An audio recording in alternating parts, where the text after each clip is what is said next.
Teacher Sasha, and today I will talk to you about gun control. So, imagine you get up and your mom, aunt, dad, uncle, cousins, or whoever your guardian is, or even yourself, turns on the news, and there's a homicide about gun violence.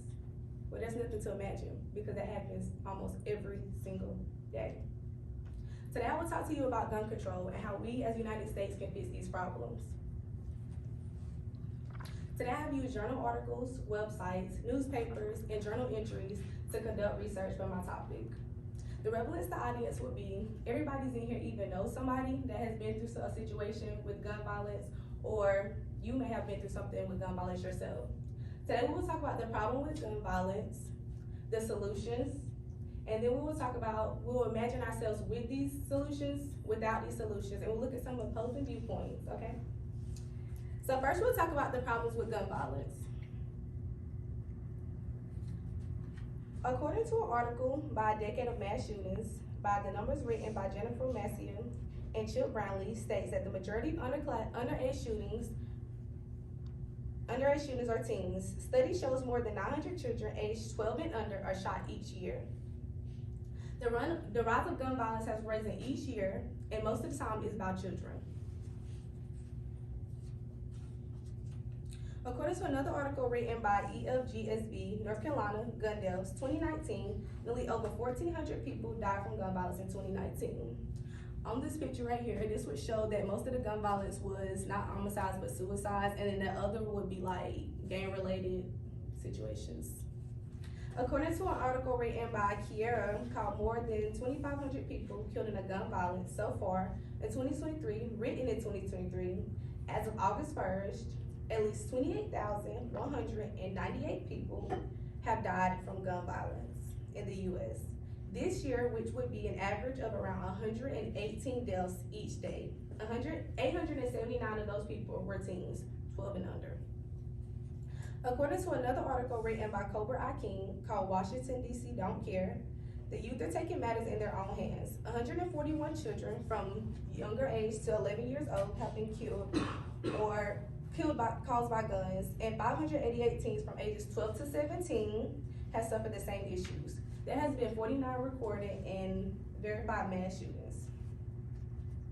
According to an article written by Ben Frensley, Denise Laveau, called Chief, 6-year-old shooting Virginia teacher during class lesson, it has been issued that children even take guns to schools and kill. In this article, I read that a 6-year-old little boy took a gun from his parents' little nightstand that they had in there. It wasn't in a safe or anything. He took the gun. I guess the teacher did something to him. He took the gun and he walked in the classroom and shot the teacher and killed her dead. Now that we've talked about some problems that guns can cause, let's talk about some solutions that I feel that the United States should in place to help with these issues.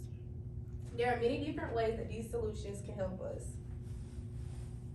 To make it harder for people to obtain legal weapons, they should take classes so that they can have the weapons legally. I feel that at least two times a year, you should take a hands-on test to keep your gun license. So I feel like you should be able to go back and take your test again at least two times a year to be able to keep those licenses, because things change, people get children, people have kids, people have people foster parents and things like that. So I feel like you should have to go and take a hands-on test in person with a proctor and take that test and understand the new laws and things that are going on with guns. I feel that to be able to obtain a gun, you should not be 21. I feel that you should be 25 years old, because as young adults, as you get older, I feel like 25 is a better age for a person to understand responsibility and knowing what they're gonna do in life. So once you're 25, you're kind of like close to being out of college. So that would give you the understanding of, knowing what's going on. According to an article written by Miguel Thomas called 6 Countries with the Mass Strict Laws, it says that Singapore laws has the most strictest laws, and their gun violence is sometimes close to 0 throughout the year. One year they had over 50, but as time goes on, they get very, very, very, very, very low. And then allowing guns for ages 25 and up would allow citizens to be able to develop more as a person and understand more responsibility. According to another article written by CNN, The Opposing Views, written in 2019, people don't agree that we need better rules. They just feel that our adults need to take control of their youth and be more careful when carrying guns. So in the CNN article, it was read that 2 children got in a fight at school, and the child came back and killed the kid with his gun. And the parent argued that it was self-defense, but the parent argued that the child was being bullied and that her child doesn't need like therapy or anything. She just argued that children need to be nicer, but she still didn't understand that he took the gun from her and killed another person.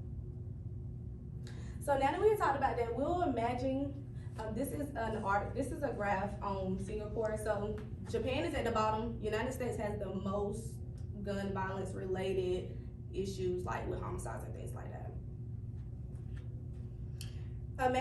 Now we'll imagine our lives with and without gun violence. So if we did not have these laws and these stricter laws, gun violence would continue to rise. As of this year in Anson County, in the last 3 months, there has been 50 homicides, including guns. But I think we had one like last month. But as time rises, there was over 50 in the last 3 months. And then I feel that as we use our solutions, it will get better. Like, we'll be able to understand and we'll be able to protect ourselves better as a community and as citizens of the United States of America. Now that I've talked about all the shootings and hurt families gun violence has caused, which is the problem, ways we can solve these issues, imagine ourselves with and without guns. Let's recap. Today I've talked to you about guns. I've talked about the problems. I've talked to you about the solutions, and I'll let you imagine ourselves with guns and without guns. Me as a young adult, I feel like I could persuade you to allow your people to vote, because I feel like me, as I get older, 18, I want to be able to vote, and you should be able to vote for the people that you feel can advocate for the things that you want. As an American, what will you do to help protect the country and put a stop to gun violence?